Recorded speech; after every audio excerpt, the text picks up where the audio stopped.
পশ্চিম মানিকগঞ্জ জেলার শিবলা থানায় সেন্টু মোল্লার পেঁয়াজের ক্ষেতে দেখেন কত লোকজন পেঁয়াজ লাগাচ্ছে।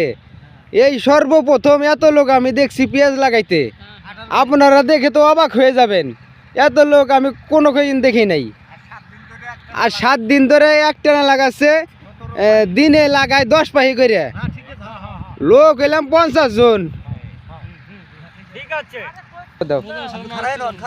হ্যাঁ বলেন। যে গৃহস্থর কাজ করতেছি টাকা নগদ ঘাম জুড়ে না আগে 18 বাইকেরা 7 দিন বীজ লাগাইতেছি। হ্যাঁ হ্যাঁ ঠিক আছে। পানি হাতের হাত, এই সামনে বার পানির মধ্যে বীজ লাগাইবো। ঠিক আছে, দেখছেন আপনারা কত লোকজন মিলে ঘর তারাস করতেছে, পেঁয়াজ লাগাইতেছে। ঘর দিতে হবে 50 টিনের।